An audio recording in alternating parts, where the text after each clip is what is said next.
pain is the starting point of self-knowledge. Socrates. From a very early age, we are taught to believe that suffering is an inevitable consequence of the things that happen to us. A disappointment in love, a loss, an injustice, a past mistake. All of this seems to carry with it an inevitable pain, a burden that apparently we need to carry for an indefinite period of time. But what if the truth is much deeper, and at the same time, liberating? What if suffering is not directly linked to what happens to us, but rather to the way we react to what happens to us? This is where a silent revolution begins, an awakening that has the power to transform the way you see life, your emotions, and yourself.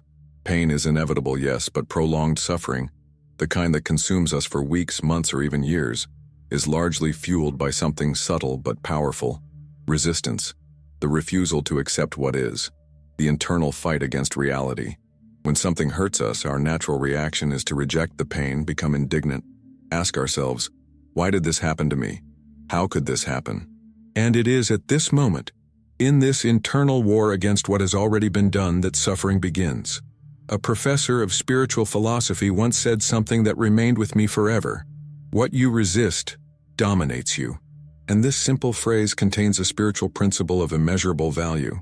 When we resist something, a loss, a change, a disappointment, we fuel that event with our emotional energy. We constantly relive it in our thoughts. We return to the scene as if we could change it, as if time turned back. But time doesn't come back. And our mind, deluded by the idea of control, insists on fighting with the irremediable. The human mind was shaped to try to control the world around it. This is part of our biology, our ancestral heritage. We want comfort, predictability. We want things to happen according to our expectations.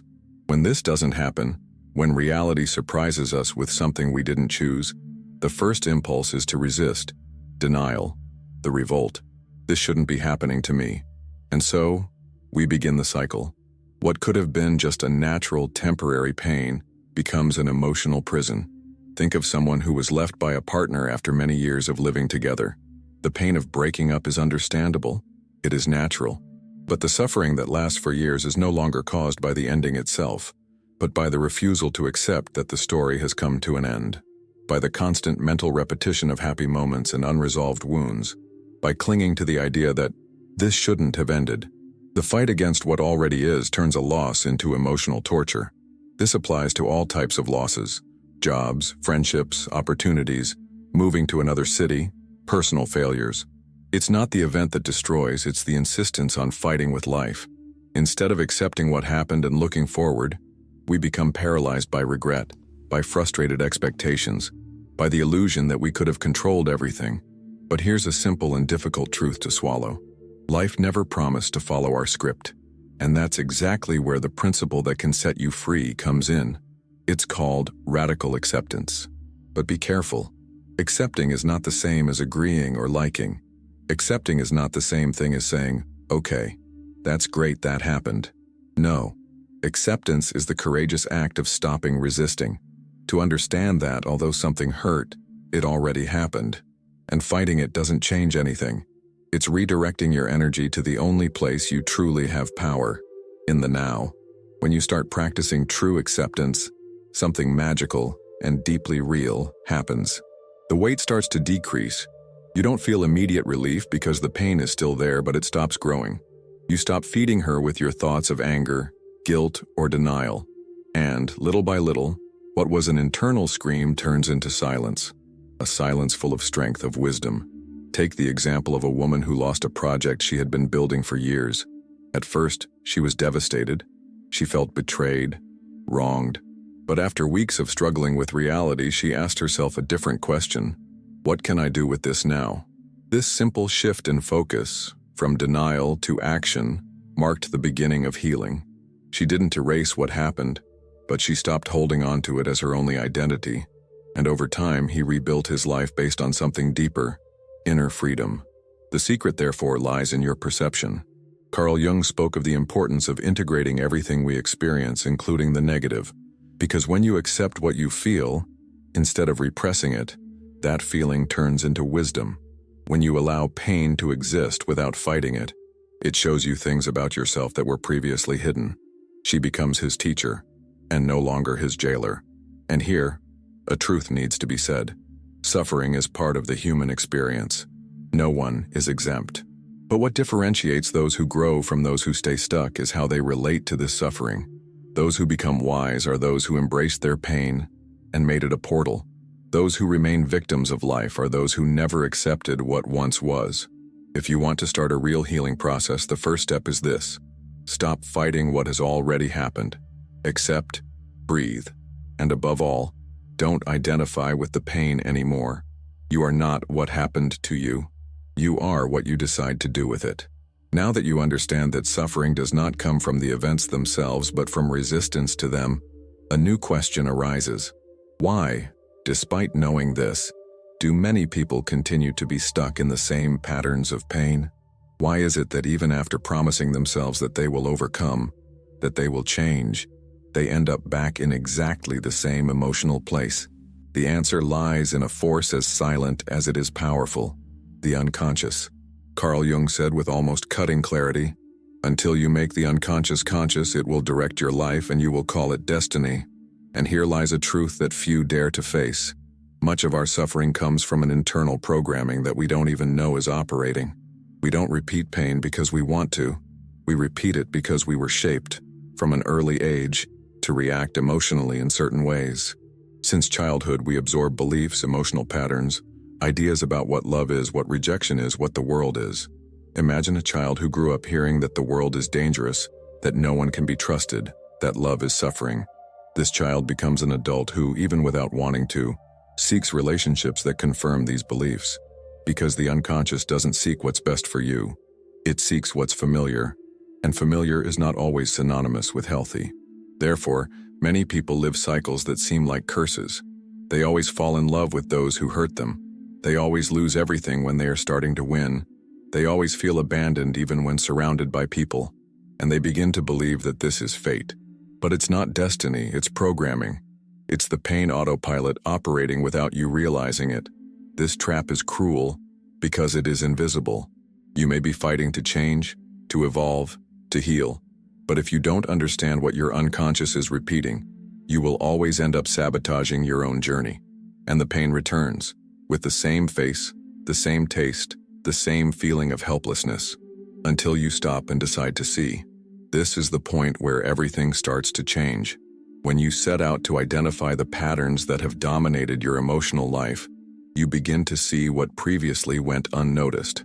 You start asking questions you've never asked. What is the most constant emotion in my life? What type of person attracts me again and again? What kind of emotional situation do I always end up in? What stories do I tell about myself that keep me trapped in suffering? Answering these questions takes courage, because it means looking inside without filters.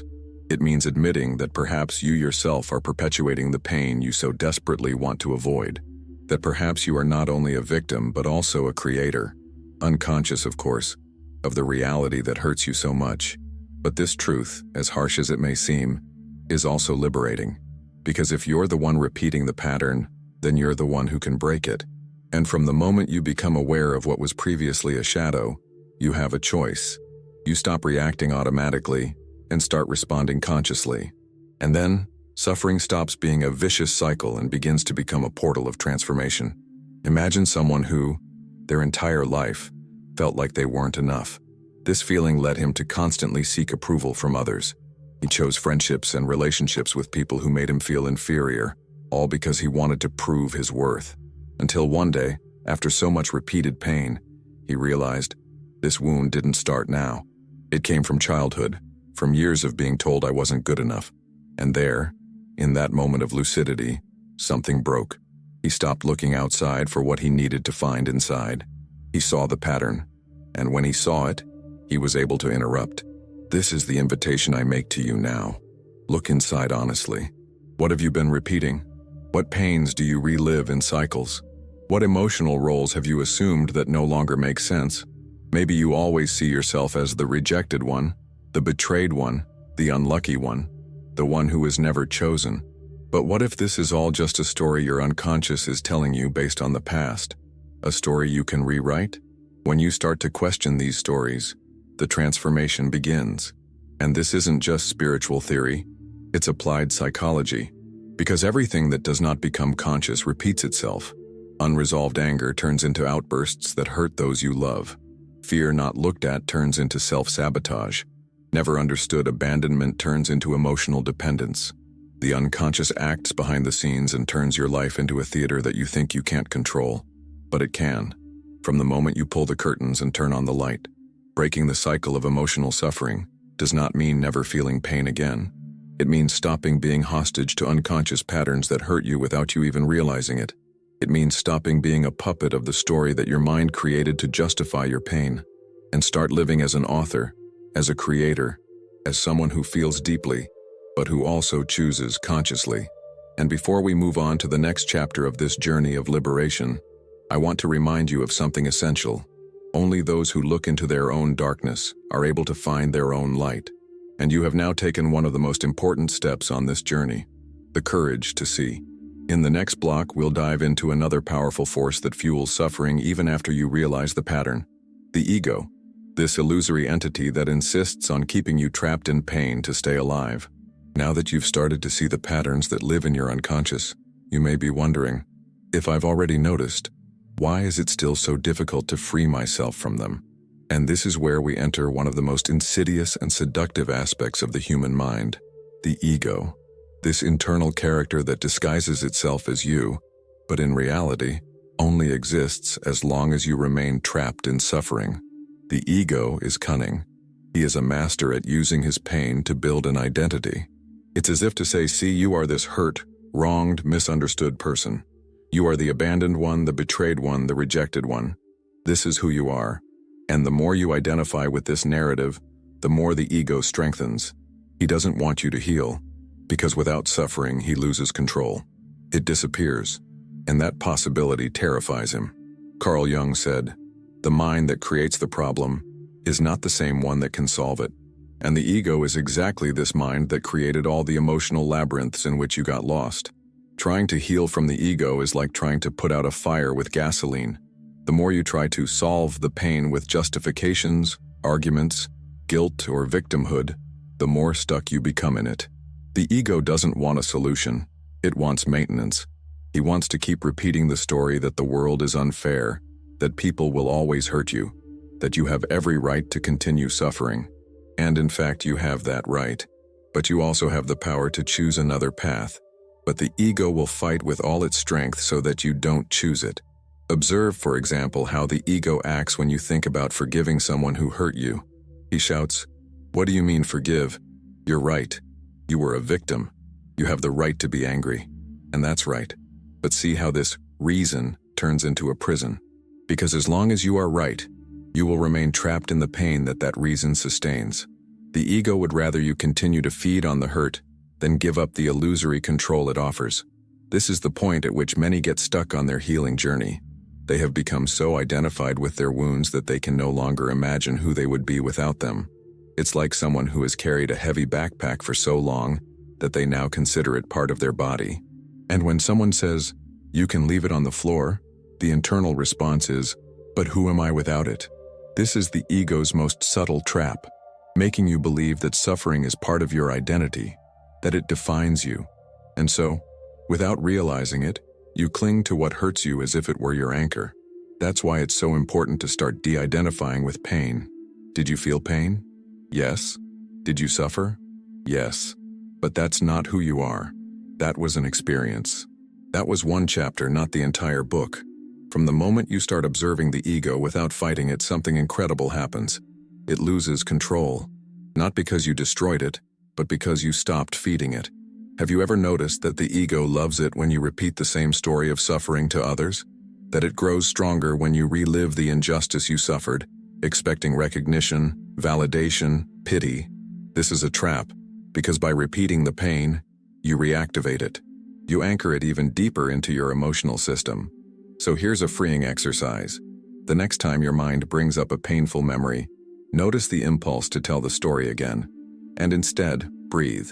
Stay with the emotion, but don't repeat the plot. Ask yourself, does this story make me stronger or weaker? And if the answer is weakens me, choose silence. Choose not to feed your ego with one more repetition. Another trick of the ego is comparison. It puts you in constant competition with the past, with other people, with an idealized version of who you should be.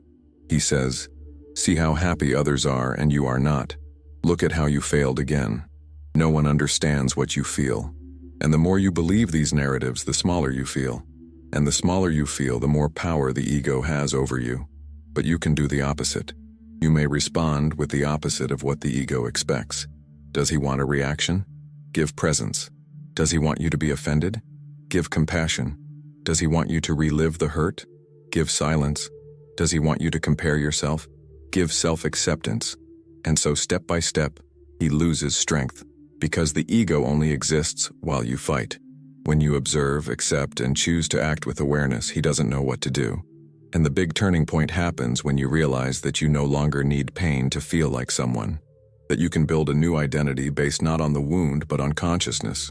That you can see yourself as someone who felt deeply, who fell, who got hurt, but who chose to get back up, who used every tear as a bridge. That turned each fall into a step. In the next block, we will dive even deeper into this liberation process. Let's talk about how the repression of suffering, what you don't want to feel, becomes a shadow and ends up silently controlling your life. And more, how the only real way to break this cycle is precisely what no one taught us to do: feel fully. If in the previous block we talked about how the ego strengthens through identification with pain, now we need to go a step further, because there is something even more subtle, more silent, and at the same time more dangerous. What you don't feel, what you sweep under the emotional rug believing that by ignoring it, it will disappear. But what you repress doesn't disappear. On the contrary, it takes root, turns into shadow, and the shadow, when it is not seen, starts to control you. From a very early age, we were taught to run away from emotional pain.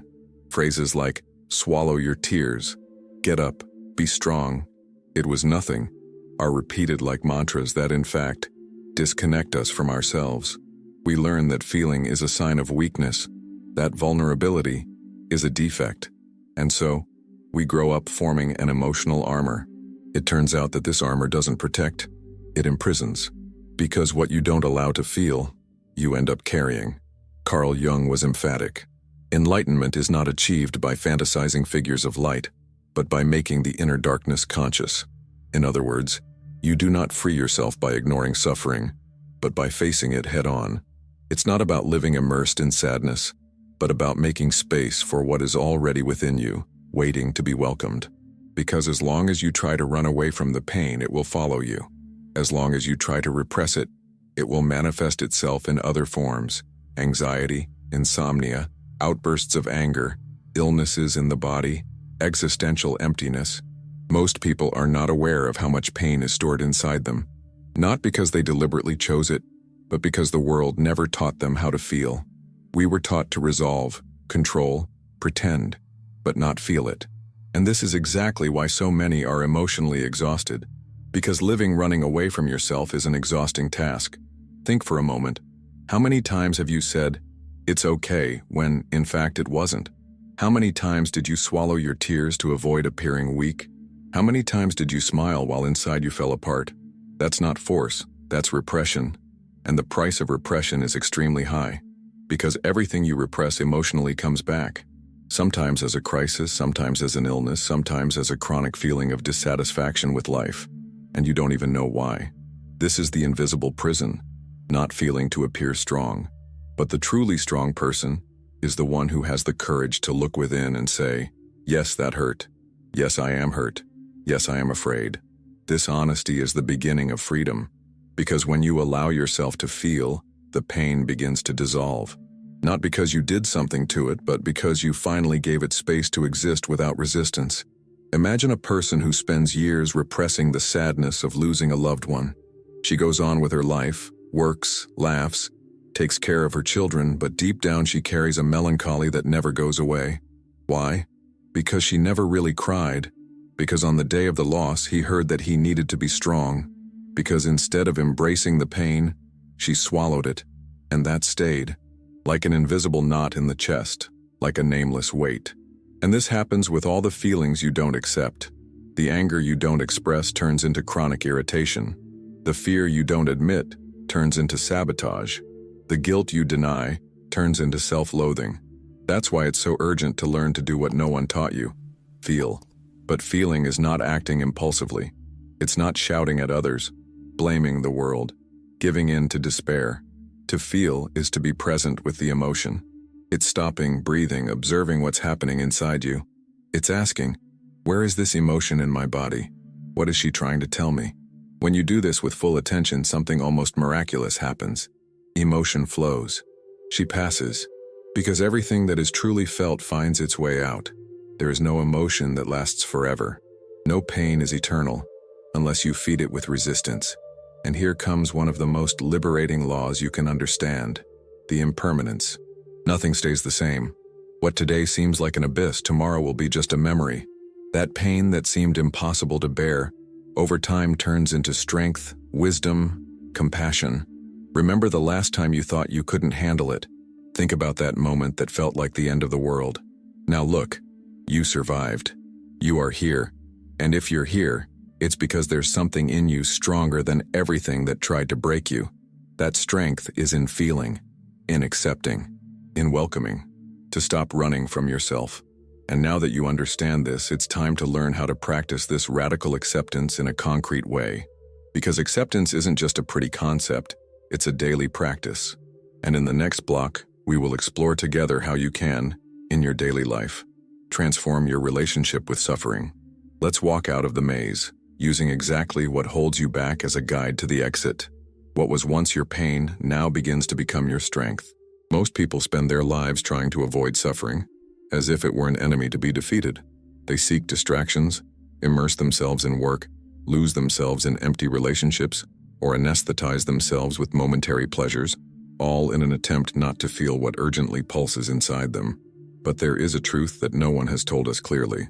Suffering does not need to be avoided. It can be used. It can be transformed. There is within every human being a hidden ability to transmute pain into power. This process is not theoretical. It is not philosophical. It is deeply practical.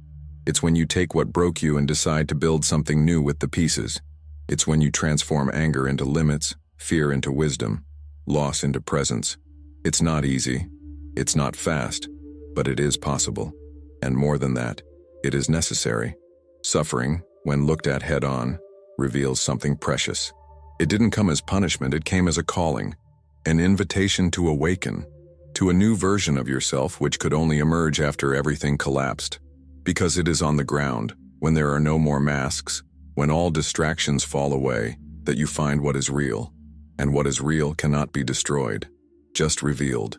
Throughout history, the strongest, wisest, and most authentic individuals the world has ever known have walked through the valley of pain. Not because they were cursed, but because they accepted the invitation. They didn't victimize themselves. They didn't hide.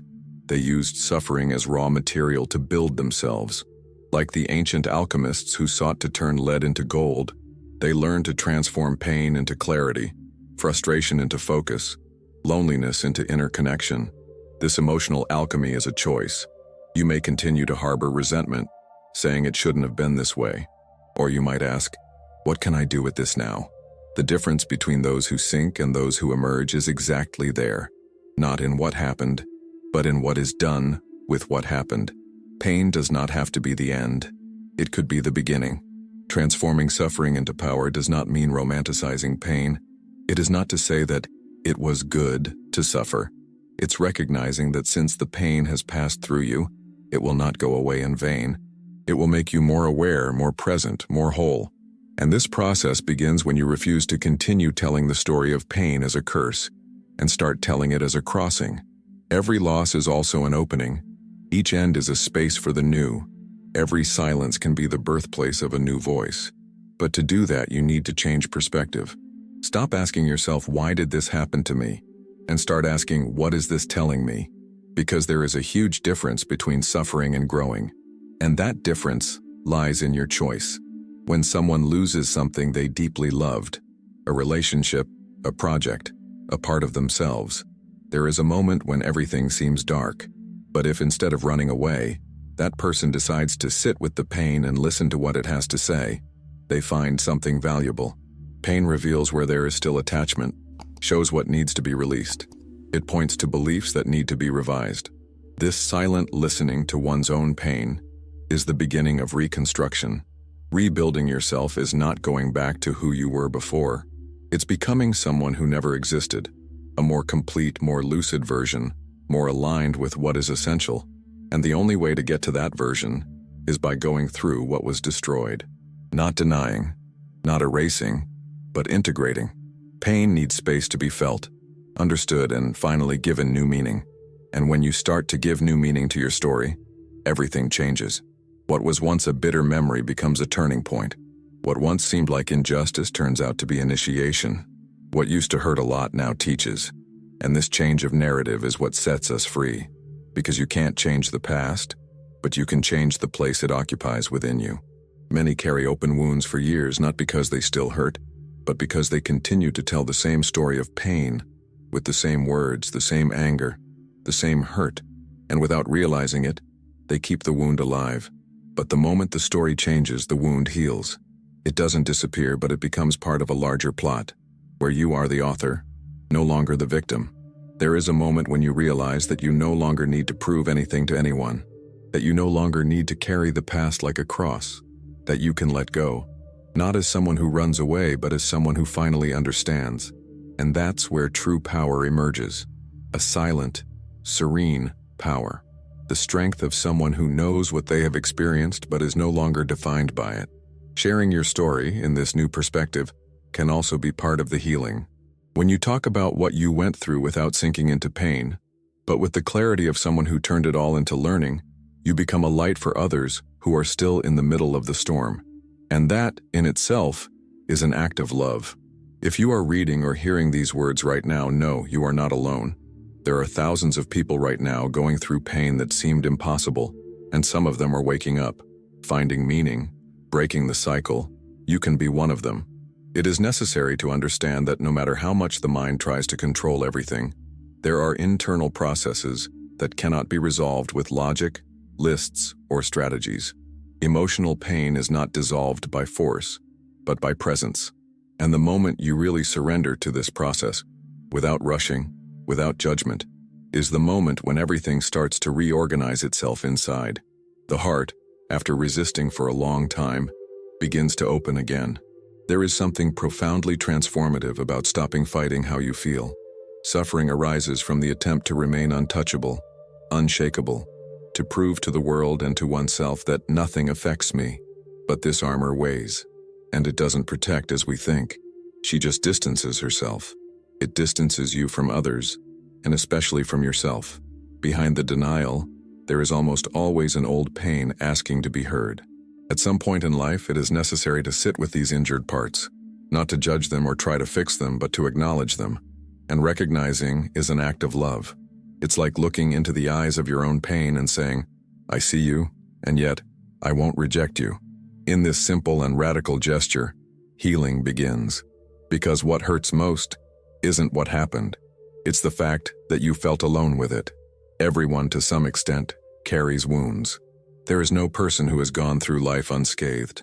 But there is a huge difference between those who try to appear invulnerable and those who accept that vulnerability is also part of strength. The person who integrates their pain becomes deep, real, empathetic. And this depth cannot be bought. It cannot be taught.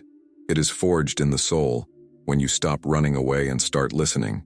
And this listening needs to happen with the whole body. Emotional pain is not limited to the mind. It lodges in the shoulders, chest, stomach, in the muscular tensions, in the sighs you hold, in the cries you swallow. Therefore, it is not enough to think positive. It is necessary to feel completely. Pay attention to each sensation that the body manifests. He's talking to you all the time. When something hurts physically or emotionally, there is a story there waiting to be embraced. Breathing deeply may seem small, but it is a revolutionary act. Breathing consciously in the midst of an intense emotion is like opening a window in a dark room. Suddenly air comes in, life comes in. Breathing anchors you in the now, takes you out of the mental storm, and reminds you that you are not the emotion, you are the one observing it. And whoever observes chooses. Whoever observes does not drown. Little by little, you begin to develop something rare, emotional maturity, which is not coldness nor indifference, but the ability to be with what you feel without losing yourself, to cry without guilt, to be afraid without paralyzing yourself, to feel angry without destroying anything. This maturity is the result of presence, and presence is cultivated when you exchange the desire for control for surrender to the moment. Over time, you begin to realize that some pain came to show you what needed to change, that some crises were invitations in disguise, that some losses opened spaces that were suffocated. Life, no matter how hard it may seem sometimes, is not your enemy. She's a demanding teacher, yes, but she delivers the most valuable lessons in a raw, direct, and if you're paying attention, revealing way. This new awareness even changes the way you see other people. You stop judging so much. You begin to realize that behind someone's rudeness, there may be unresolved pain, that behind someone else's silence, there may be fear, shame, or tiredness. You become more compassionate, not because you feel superior, but because you now recognize in others the same emotional terrain that lives within you. And then something even greater is born, the genuine desire to share. Not to impress, not to be right, but to offer presence to those who need it. Because deep down, what we all want is to be seen, understood, and loved, even with our flaws, our wounds, our shadow phases. When you learn to give this to yourself, you can give it to others too. This cycle, that of welcoming yourself and from that welcoming the world, is one of the most beautiful ones you can experience. It's not perfect, it's not linear, but it's real. And in him, every pain that seemed to break you becomes raw material for a greater construction. You begin to realize that each tear was a seed, that every silence was fertile soil, that each new beginning is, in fact, a deepening. And even though the world continues with its ups and downs, there is something unshakable within you now, a presence that doesn't need to prove anything, that you don't need to beat anyone, which it just is, a part of you that, after everything, understood that the most important thing was never to avoid pain, but to know what to do with it. Those who go through suffering with awareness discover a type of strength that cannot be taught in books or absorbed in theories. It is a strength that arises from contact with reality, from acceptance of what is, from surrender without resistance to a process that transforms from within. And once this force awakens, it changes everything, the way of relating, of dreaming, of existing. Nothing is experienced automatically anymore. The words are chosen with more presence. Decisions, guided by something deeper than just desire or fear. A sense of purpose begins to be born that does not come from the external world but from a solid inner connection. And this purpose reveals itself precisely in places where there was only pain before. What seemed like a personal tragedy, little by little turns out to be the beginning of a mission. Life stops being a sequence of wounds and becomes a sequence of revelations. It is at this moment that many discover the value of silence. Not the silence of omission or apathy, but the silence that listens, that contemplates, who understands that not everything needs to be explained or resolved immediately. Some answers only come when you stop asking, and this fertile silence begins to bring you a new vision of the world, clearer, more compassionate, more truthful. In this new state, suffering does not disappear completely, but it changes place within you. It stops being a weight. It becomes a support point. Something that from time to time may still hurt, but it no longer defines who you are. It becomes a symbol of everything that was overcome, of everything that was crossed, of everything that was overcome without losing sensitivity. And this new vision also changes your relationship with the past. Resentment dissolves, regret turns to learning, and guilt is replaced by mature responsibility. None of this happens overnight. It's a process. Sometimes slow, sometimes confusing. But with each small step forward, something inside you realigns. You start to walk lighter, breathing more deeply, sleeping more peacefully, because he is no longer at war with his own history. And when this war ends, true freedom is born. This kind of freedom does not depend on ideal circumstances. She doesn't wait for life to be perfect to exist. On the contrary, it flourishes even in the midst of chaos, because it is no longer based on control, but on delivery. It's like the tree that, instead of resisting the wind, dances with it. She doesn't fight the forces of nature. She moves with them, and it doesn't weaken her, makes it even firmer. Over time, you realize that this freedom spreads to other areas of your life. In relationships, you no longer demand that the other fill your voids, no longer project unrealistic expectations. You start to love more lightly, more truthfully, because you understand that no one is responsible for healing you, that no one can supply what you yourself need to cultivate inside. It frees you, and it frees others too. You stop accepting emotional crumbs, stop running after people who don't see you, stop insisting on doors that only open to hurt you, because now you know your own worth. And this value did not come from external praise, but from the journey he made within himself, the way he supported himself on his most difficult days, of the courage he had to follow even when everything seemed dark. This internal security doesn't shout. It doesn't need to show off. She just is. And when you start living from that place, things change. The right opportunities arrive. True connections form. Difficult decisions become clearer, because now there is a coherence between what you feel, what you think, and what you choose. This doesn't mean that the pain will go away forever. It just means that when it comes, and it will come because feeling is part of being alive, you will know how to get through it, with presence, with maturity, with faith. You'll remember that you've been to dark places before and survived. You'll remember that you once thought you couldn't handle it, and yet you're here, stronger, more lucid, more whole. This is when the cycle of suffering truly breaks. Not because the pain no longer exists, but because it no longer has power over you. It became a chapter, not the plot, a part of the story, not the title. And when you realize this, a different peace begins to dwell in your chest. It is not the peace of the absence of problems. It's the peace of knowing that no matter what happens, you have the inner resources to deal with it. You have a solid foundation where before there was only rubble. The mind, when it finds this new state of consciousness, begins to operate on another frequency. You no longer react impulsively to every setback. You no longer create storms through any silence. You no longer seek explanations for everything all the time. She learns to rest in trust. And this confidence doesn't come from the outside world. It comes from the inner certainty that no matter what happens, there is a point of balance within you that no one can touch.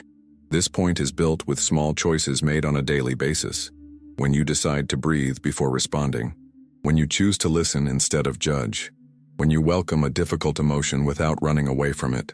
These small decisions, which seem insignificant, are actually the pillars that support your reconstruction.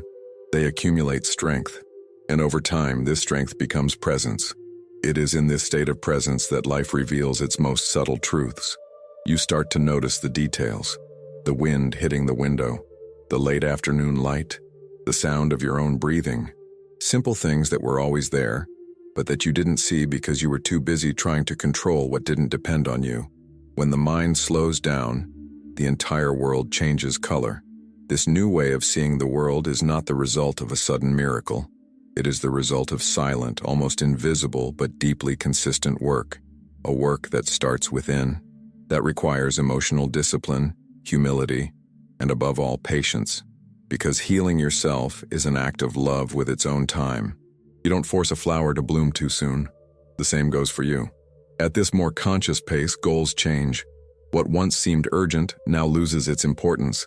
The focus is no longer on pleasing, proving, accumulating. The new desire is to be whole, to be true, to be light. And this desire does not come from lack, but from maturity. From someone who has seen the pain up close and yet chose to continue with an open heart. It's funny how, when you change inside, the world around you starts to respond differently. Situations that used to destabilize you lose their impact. The words that used to hurt you no longer have a place to stick.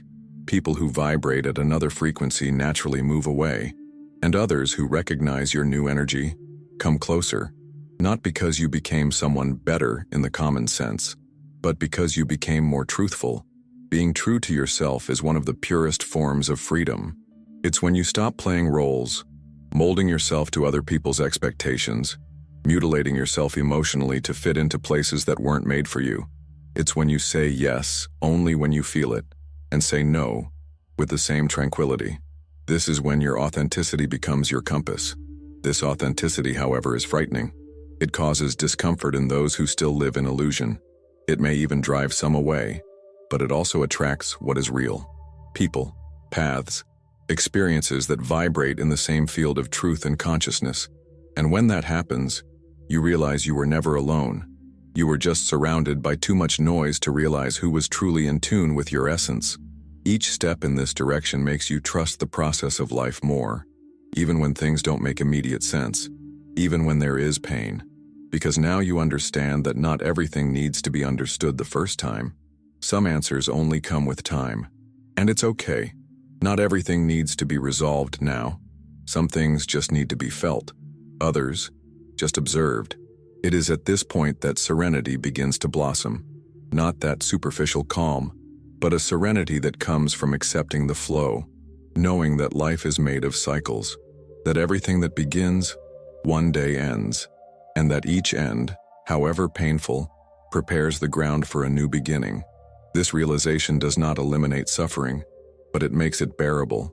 He now has a specific place, a function, a time to leave. It's not about never suffering again. It's about not suffering in vain. It's about not carrying the pain more than necessary, not to let it become an identity. Because now, more than ever, it's clear that you are not what hurt you. You are what you choose to do with that wound. You are the path you decide to take from it. Every wound carries with it the possibility of transformation. It can mark you forever with pain, or it can become the exact point where you are reborn more conscious. The difference is not in what happened, but in how you decide to relate to it. The wound can be a scar or a prison, and that choice, although it may not always seem like it, is in your hands. There is a raw beauty in realizing that you no longer need to protect yourself harshly, that you can be firm without closing your heart, that can impose limits without building walls. True strength is not in not feeling, but in allowing yourself to feel without sinking, in going through the storm without becoming the storm. And that changes everything. The world teaches you to avoid pain at any cost, to avoid any discomfort, to numb yourself. But the soul doesn't want anesthesia. The soul wants truth. She wants to go through whatever it takes to mature, to grow, to blossom the right way, with deep roots. And these roots are created in the most difficult moments, when you remain present even in the face of chaos. This internal flowering does not need an audience. It is silent, intimate, sacred. Sometimes no one notices, but you feel it, in the way you respond to what used to unbalance you. The way you forgive more easily, not because the other person deserves it, but because you no longer want to carry the weight. In the way he smiles, not to please, but because peace begins to live inside his chest again. It is also in this state that you begin to find meaning where before there was only pain.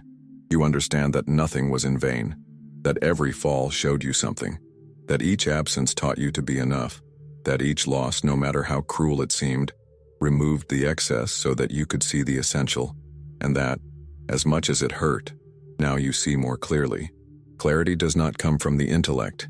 It springs from presence. When you silence the internal noise and let life speak, not with words, but with signs, with synchronicities, with subtle sensations, and then an inexplicable calm begins to take over you, a certainty that does not need proof, a confidence that is born in the center of the chest, not from reason. This confidence does not mean that everything will work out the way you want. It means that even if it doesn't work out, you'll know how to deal with it, that no matter what happens, you will find a way, because now you know yourself in depth, and those who know themselves don't get lost easily. It's not about perfection. It's about presence. To be whole, even with flaws. To walk with dignity, even with scars.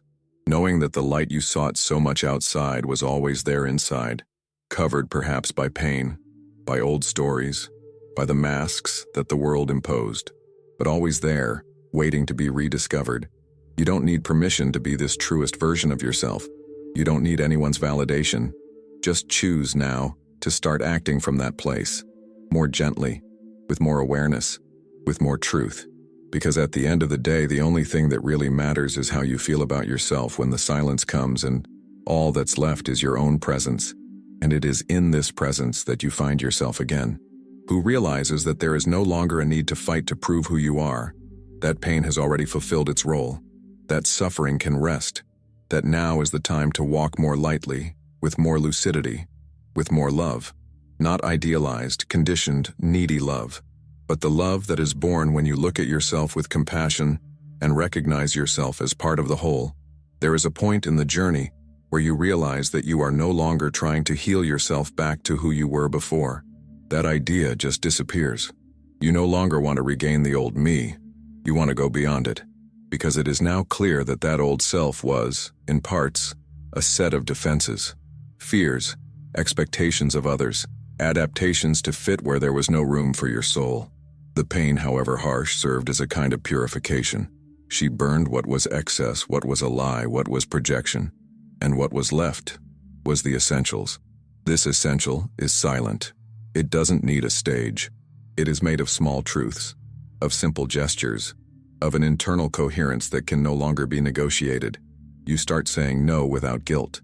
Start saying yes with more presence.